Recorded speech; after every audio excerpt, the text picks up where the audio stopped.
20 ಕನ್ನಡ ವಾಹಿನಿಗೆ ಸ್ವಾಗತ. ಬೆಳಗಾವಿ ನಗರದಲ್ಲಿ ನಕಲಿ ಪತ್ರಕರ್ತರ ಹೆಸರಲ್ಲಿ ಕಾರ್ಯನಿರ್ವಹಿಸ್ತಾ ಇದ್ದ 3 ಆರೋಪಿಗಳು ಹಿರಿಯ ಅಧಿಕಾರಿಗಳ ಖಾಸಗಿ ವಿಡಿಯೋಗಳನ್ನು ರಹಸ್ಯವಾಗಿ ಸೆರೆ ಹಿಡಿದು ಲಕ್ಷಾಂತರ ರೂಪಾಯಿ ವಸೂಲಿ ಮಾಡ್ತಾ ಇದ್ದ ಪ್ರಕರಣವನ್ನು ಪೊಲೀಸರು ಬಯಲು ಮಾಡಿದ್ದಾರೆ.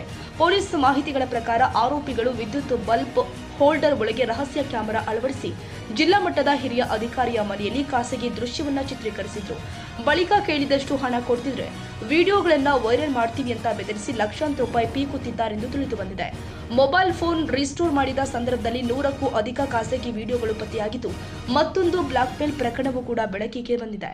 ತನಿಖೆಯಲ್ಲಿ ಮಹಿಳಾ ಅಧಿಕಾರಿಯ ಮನೆಯಲ್ಲಿ ನುಗ್ಗಿ ವಿಡಿಯೋ ಸೆರೆ ಹಿಡಿದು 50 ಲಕ್ಷ ರೂಪಾಯಿ ಬೇಡಿಕೆ ಇಟ್ಟಿದ್ದು ಕೂಡ ದೃಢಪಟ್ಟಿದೆ.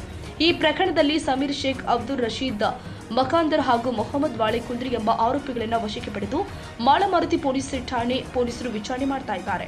100 ವಿಡಿಯೋಗಳು ಪತ್ತೆಯಾಗಿರುವ ಹಿನ್ನೆಲೆ ಇನ್ನೂ ಹೆಚ್ಚಿನ ಪೀಡಿತರಿರುವ ಸಾಧ್ಯತೆಯ ಬಗ್ಗೆ ತನಿಖೆ ಮುಂದುವರೆದಿದೆ. ಪೊಲೀಸರು ಸೈಬರ್ ಹಾಗೂ ಬ್ಲಾಕ್ಮೇಲ್ ಪ್ರಕರಣಗಳ ವಿರುದ್ಧ ಕಠಿಣ ಕ್ರಮ ಕೈಗೊಳ್ಳುವುದಾಗಿ ತಿಳಿಸಿದ್ದಾರೆ.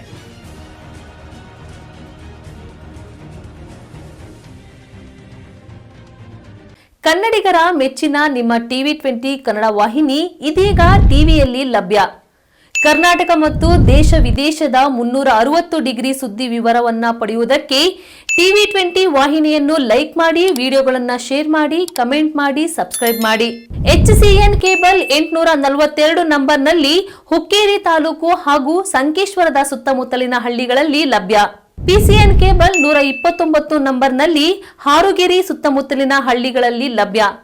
ರಾಯಬಾಗ್ ಡಿಜಿಟಲ್ ಚಾನೆಲ್ ಕೇಬಲ್ 80ನೇ ನಂಬರ್ನಲ್ಲಿ ರಾಯಬಾಗ ತಾಲೂಕಿನ ಸುತ್ತಮುತ್ತಲಿನ ಹಳ್ಳಿಗಳಲ್ಲಿ ಲಭ್ಯ. UDCN ಕೇಬಲ್ ನೆಟ್ವರ್ಕ್ ಉಗಾರ ಸುತ್ತಮುತ್ತಲಿನ ಹಳ್ಳಿಗಳಲ್ಲಿ ನಿಮ್ಮ ಟಿವಿ 20 ಕನ್ನಡ ವಾಹಿನಿಯೂ ಲಭ್ಯ.